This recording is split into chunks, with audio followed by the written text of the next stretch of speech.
And I am also a former art educator. I taught art for the Philadelphia School District for 15 years, and now I live in Northern Maine. And I have opened my own business. I launched Well Plus Life last year, which infuses art and wellness and creative practices to bring mindfulness to educators and expanding out in, even to more people now too. So I'm really glad that you're all here. And if it's okay to get started, I can't tell how many people are here. I know we had a lot registered, but I can't see everyone. So should I go ahead and start? Okay. All right. Thanks, Liza. Okay. So today I decided that it will probably be most appropriate because at this point in the school year, I know I always kind of feel that like I'm a little dragged down. I'm feeling a little tired. I don't have quite the energy that I had. And it always helps to sort of tap into our wellness at any time, but maybe now, especially before the holidays and winter comes and we sort of retreat inward. So slow flow art. So what is slow flow art? Does anyone have any experience with it or any idea what it might be? If you want to type it in or even just tell us, raise your hand and tell us. Or even if you think you know what it is and you're not really sure. Just do it feels right. I love that. Perfect. Yeah. Intentionally about being slow. Absolutely. Yes, Lindsay. Okay. Yeah. So perfect. It is. That's exactly what it is. It's about being really mindfully present with what you're doing. And I know for me, grounding in the process, thanks, Lee. Yeah. I know personally for me, this has always been something that I've struggled with. And being in the moment with art is, it can be, I think, really challenging for people. And it also can come really naturally. You might be really busy in other areas of your life and feel that like need to move. And then when you come in and kind of are in a creative space, it feels a little bit easier. So it's something that I'm personally focusing on a lot. And I just think it's a great way to get back in touch with our inward spirit. So today, I don't know what everyone brought along. I know in the email, it said for you to bring whatever nature inspired pieces, kind of you were pulled towards and whatever that was. I'm just going to point my camera here on my arm down so you all can see my little collection of things that I brought. Hopefully this looks okay here. Might be a little crooked.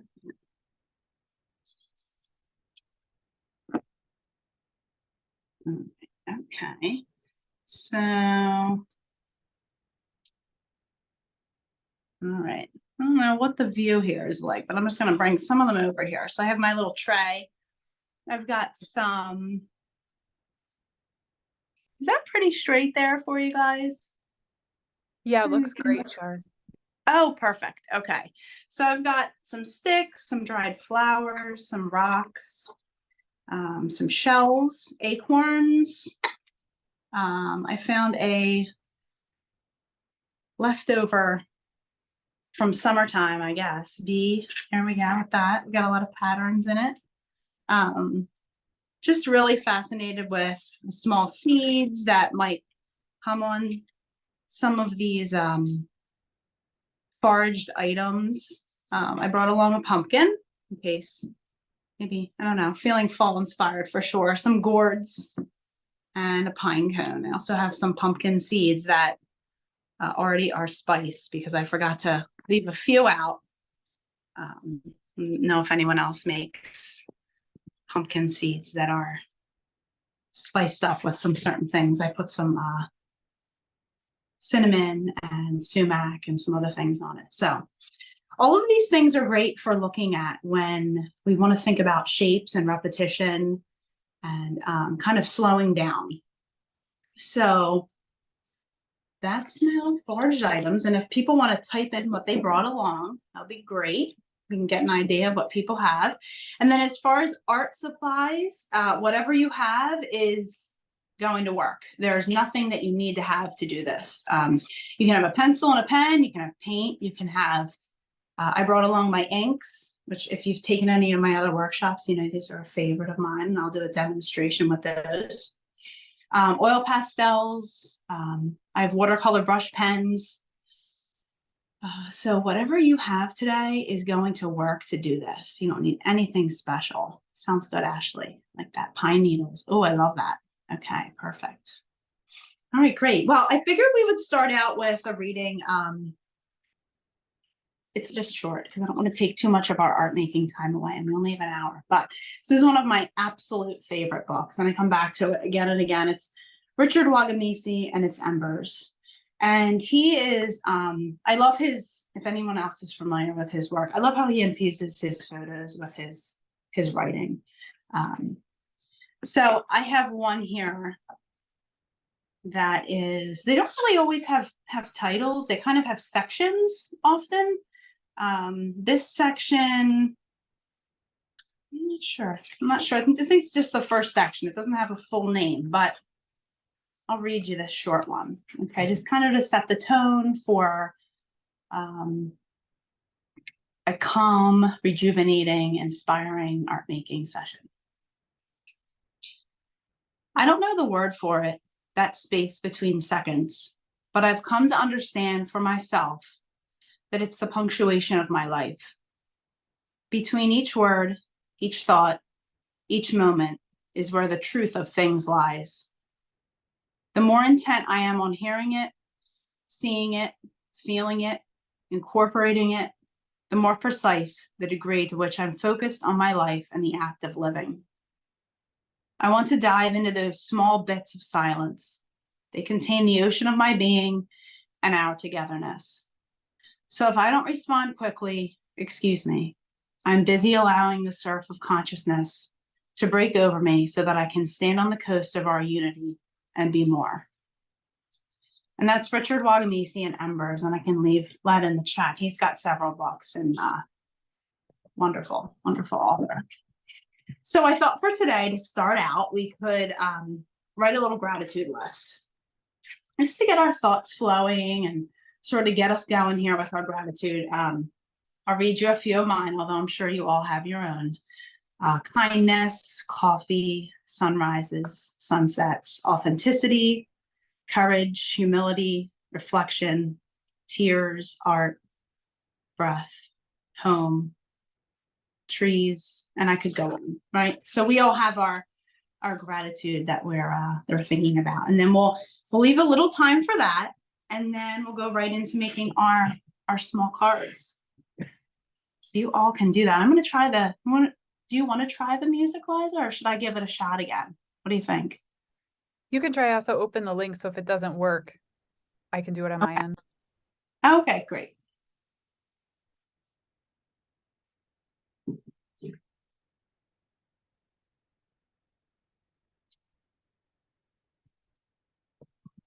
Bluetooth connected.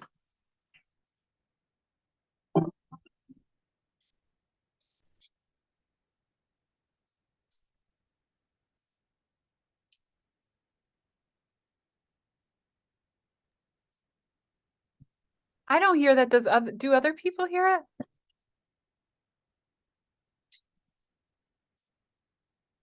Okay.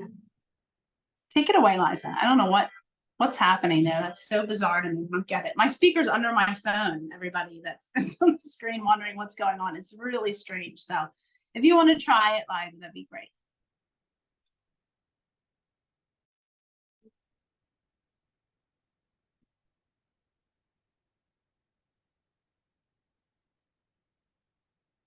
All right. Well, little tech issue. I guess I'll have to work that one out.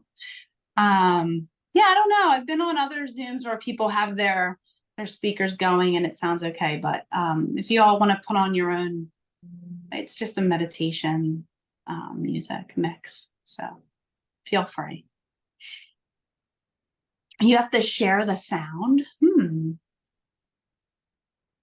So Ashley, do you mean on your, what do you mean? Yeah, there's like a setting where if you want to like play a video with sound or share music, you have to like share your sound zone. Hmm. All right. Well, that's good information. Thank you. I'll look into it, I think, for next time.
Okay, so if you want to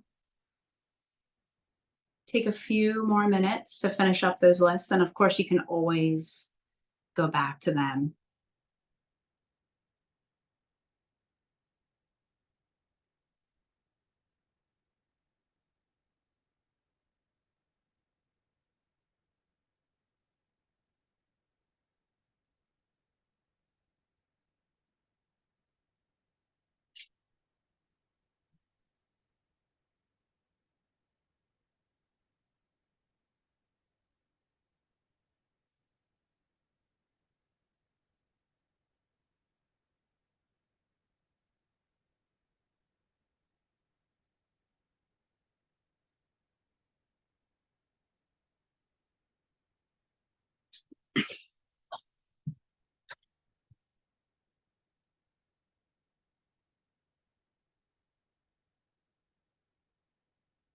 All right, so I'm gonna get started. I have a few samples to show you all. So as we kind of began to talk about, the slow flow art is very intentional. I like to think of repetition, patterns, and since we have all of our natural items here with us, we can use them to inspire and hopefully kind of lead us to where we're going to come with our cards. And these cards can be really used for so many things. I've handed them out to people after I've made them. I've kept them for myself as reminders. They're really just so great to make, especially if you're really taking your time. So if you only get through one, that's fine. You can always come back and make more.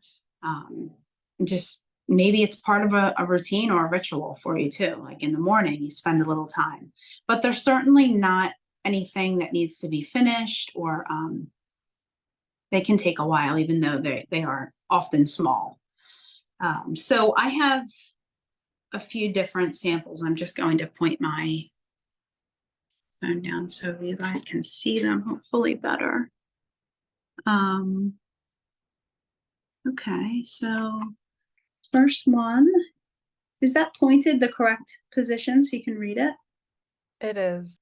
Yeah, okay. So this one I decided to use my one of my leaves for inspiration, and I used some watercolor paint and some of my ink, and I just kind of had fun with the color. Left some little marks over here, kind of with the ink. And I used 4 of mine from my list for that one. I also did one, use the word dedication. And this was a lot of repetition with some of these smaller things that I saw. Like, for instance, on this rock, there was a lot of lines that I really liked.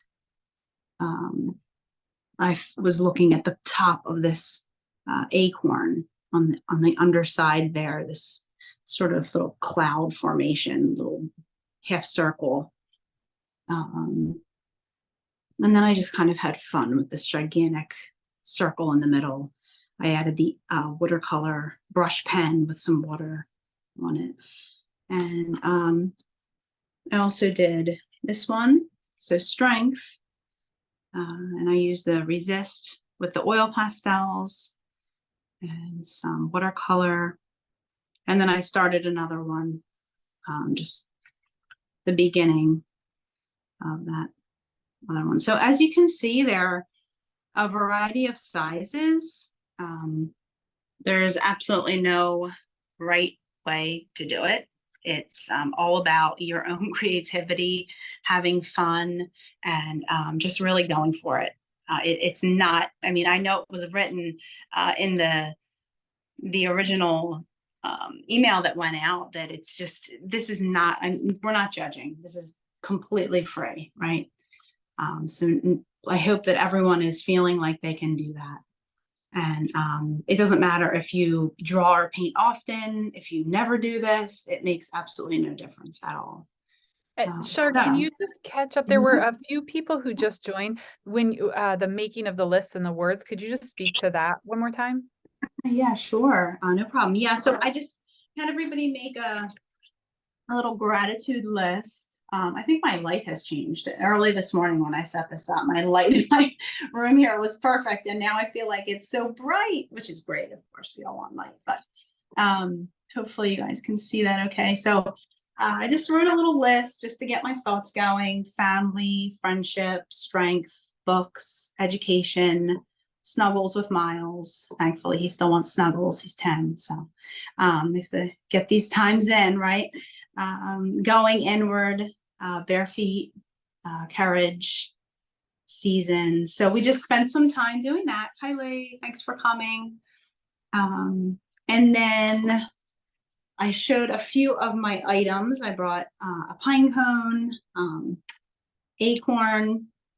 I have a shell from the beach, which, I mean, shells, this Fibonacci sequence. I can never get over the tops. I mean, they're just so amazing.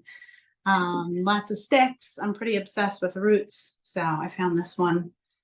I brought my gourds, some gourds. So all these things can be used in our artwork as kind of the basis to create, right? We can look at this beautiful arc that's created here and this texture, and we can reformat that in our own way, in whatever way we choose.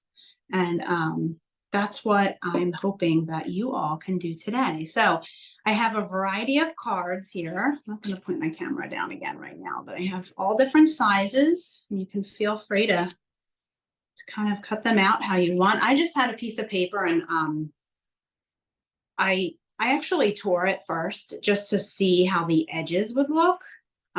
So if you want to try that, I'm kind of used to tearing paper, but some people I know find it difficult. But if so, you can certainly just use scissors. But if you do tear it, it might make a nice edge that you might like. And then I just talked about, for the people that just came in, we talked about how these are not meant to be finished pieces.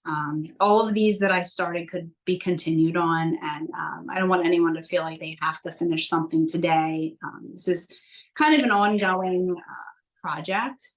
Of course, they also make great gifts for people, little thank yous for your staff or your colleagues or your family or anybody, right? Your favorite librarian, I'm not sure.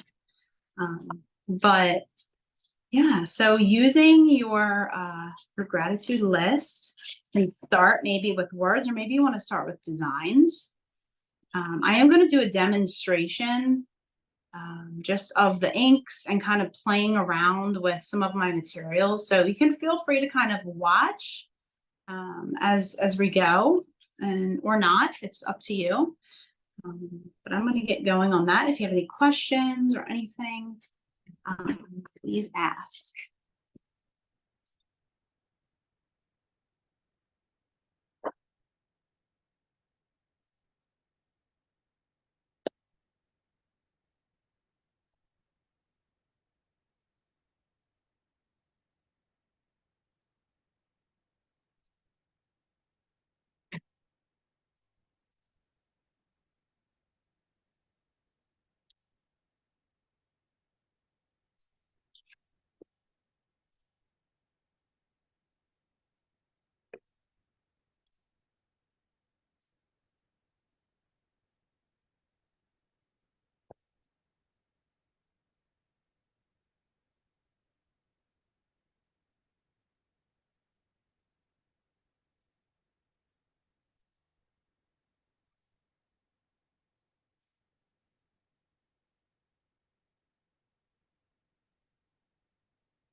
So if anyone is curious for what I'm doing right now here, I'm just using some tape to create some white edges. You can use any kind of a masking tape to do that.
So right now it is about 3:45, and I want you all to get a little more working time in, but I would also love to see what people made. If people want to share, um, that would be so wonderful. It looks like everyone's so busy. No one had any questions. Either that's a good sign or I just talked way too much. I'm not sure.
asked them to share if you want.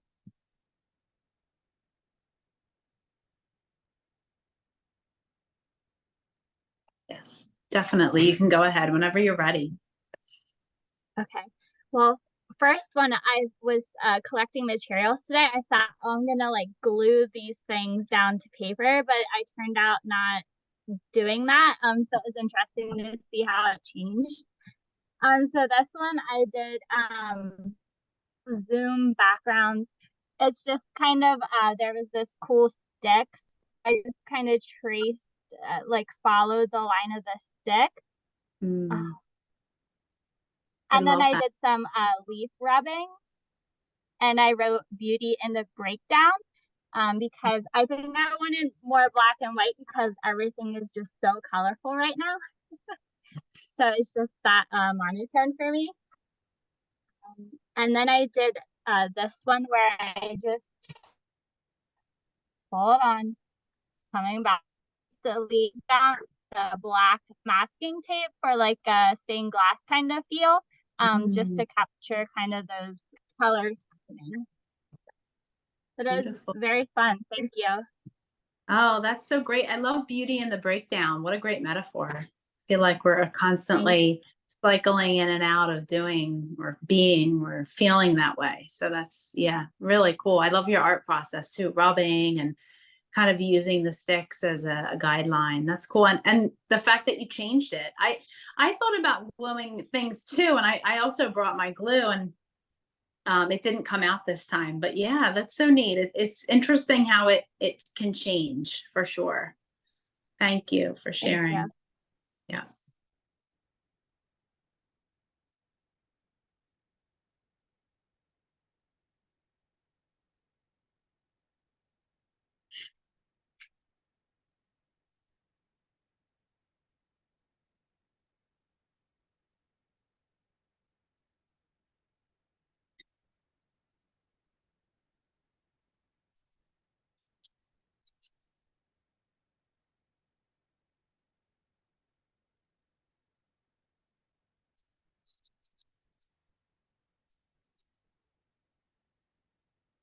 This is also really great to do with students. I've done this as a little flip book.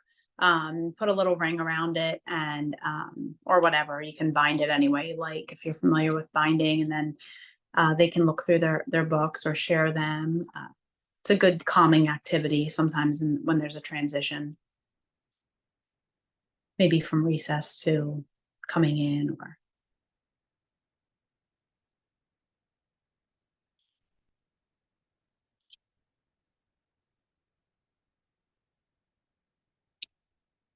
if anyone else wants to share. Love to see. Or if you want to just tell us your list, some of the things that you are feeling gratitude for, or what you plan to do with these. Be great to know. Hi, Jane. We can't hear you though. You're on the mute. Okay, now.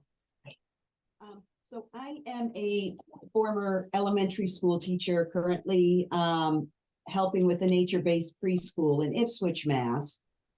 And we are expanding our programming to include people of all ages. So it's a little background. And then I spent the weekend with a bunch of farmer friends, one of whom is closing up her flower farm and moving to Seattle. So we were in the thick of cutting down plants, rolling up landscape fabric, doing all kinds of takedown. And one of the things that I was paying a lot of attention to were seeds. So I drew a seed in the middle, and I've been watching a lot of sort of YouTubes about watercolor painting. So, and mixing colors. And so I just tried a little bit. I don't have this isn't watercolor paper, so it didn't behave the way that it was supposed to, but it was just an attempt. And around the outside, I wrote all kinds of verbs that I associate with a seed. Okay. which include, and they're in no particular order yet. I'm discovering that this could maybe just be a draft of something more. But I have germinate, sprout, mature, spread, nourish, travel, grow, feed, reward, wait, survive, thrive, flourish, produce, and reproduce. I have a thing for verbs, so.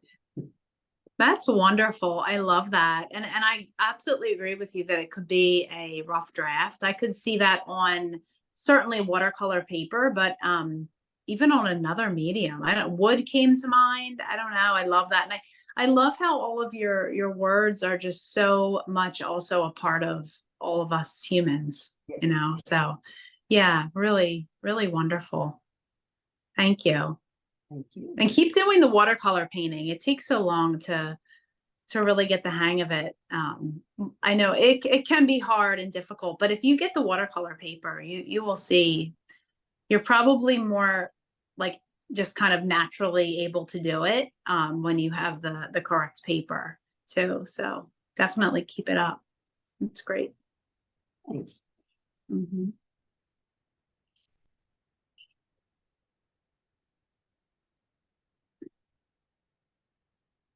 Anybody else want to share? We have some more time.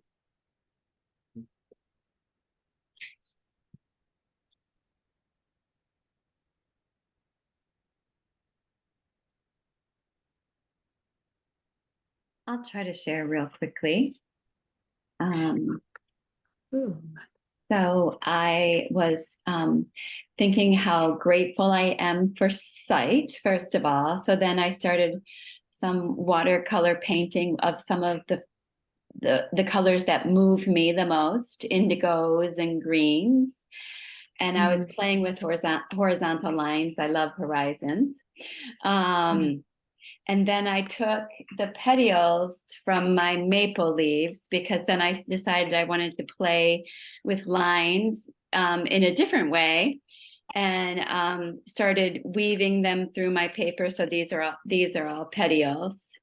And then I was noticing how they don't want to be straight, they want to be crooked, and appreciating, and that made me think about appreciating crooked paths and unexpected paths and unexpected turns. And then as my paper got more dry, it was more difficult to weave with it. And I noticed it was kind of, the fibers were tightening again. And that made me feel like, oh, I don't like tight places. So I had a whole experience there. And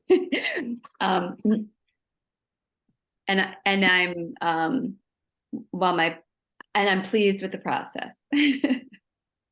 That's so great. I love that. I wasn't sure when you held it up if it was a painting. It almost looked like birch trees in a field with a horizon, like a dark horizon line in the background. And then I was looking more and I thought it looked like stitching. And then you said weaving.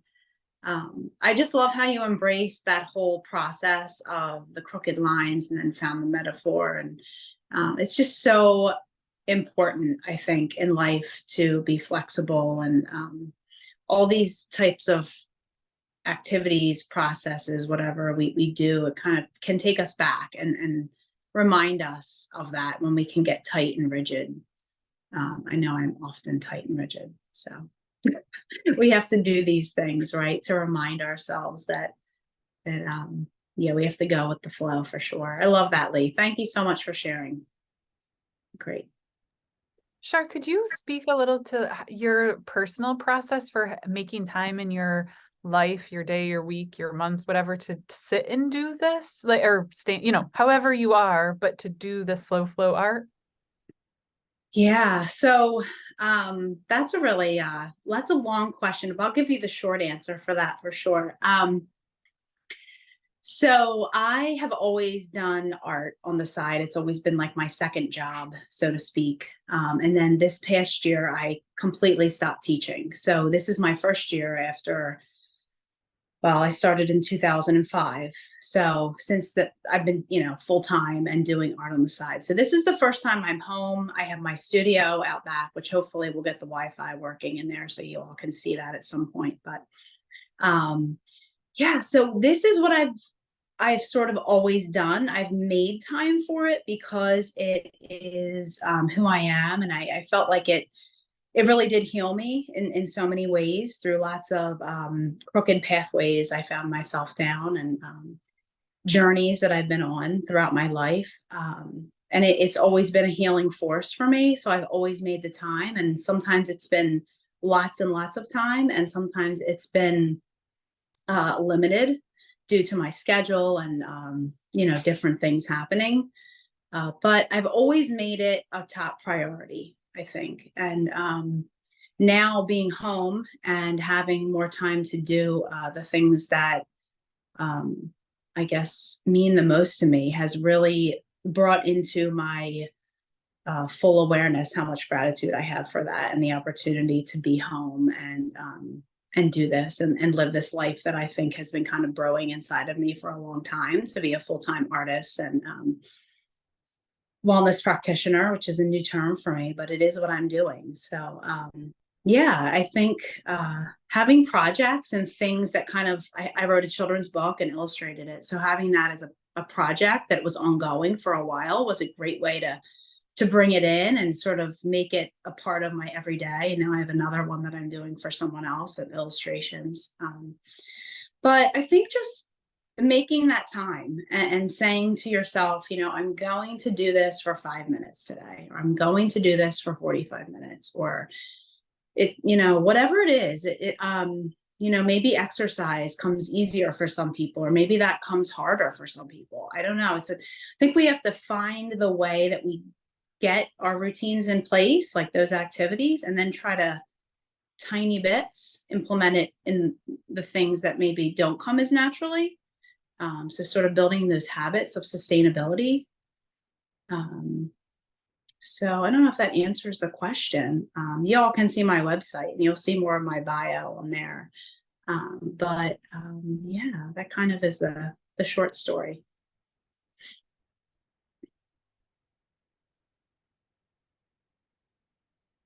And can you share the title of the book that you read the piece out of?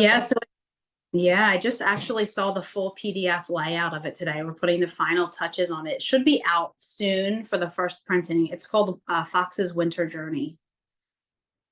So, yeah, I'll make sure to have that accessible on my website for all of you to purchase or look at, whatever. And those are watercolor illustrations that I did. So if anyone else wants to share, love to see some more of your amazing art and writing.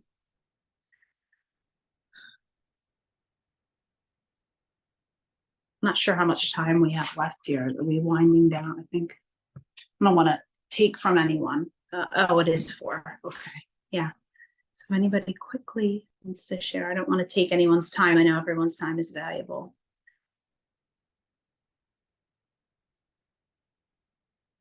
Oh, okay. So I will put in the chat to everyone the name of the book. And that is called Embers. It's by Richard Wagamisi, and he's written several books. And that's a great book to read.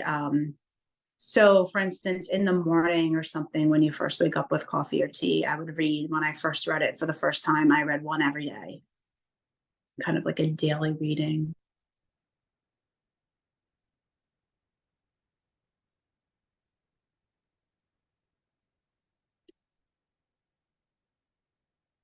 And I know that I mentioned this to Liza and she didn't know. And I'll mention to all of you, my sister and I do a podcast and it releases every Sunday and it's very candid. Well, it tries to be. We get a little rigid, but we're trying to listen up. This is our first time doing all these. So we're on like episode 14, I think it will be this week. And we speak to health and wellness and our journeys and our process and we're sisters. We're really similar, but we're also really different. She's a superintendent here at Katahdin, and yeah, it's been fun doing them, and I would love for all of you to get a chance to see it. So it's called Sisters Talk, and if you go onto my website, you can click the link at the bottom of the homepage, and it will take you right to it. I know sometimes when you put just Sisters Talk into YouTube search bars, you get like 50 million Sisters Talk things. So it might be easier just to see it that way. I will put it here in the chat for you. I may be able to link it actually if I can figure out how to not get you off my Zoom. Shar, I And just also- plugged it in the chat box, and also there, Erica has a question. Thanks, Liza. You're great. Okay, yes, Erica. I think, did I answer that? Is that the book? Richard, well, let me see. Yeah, Erica. Yeah, so I wrote Richard Wagamisi, Embers.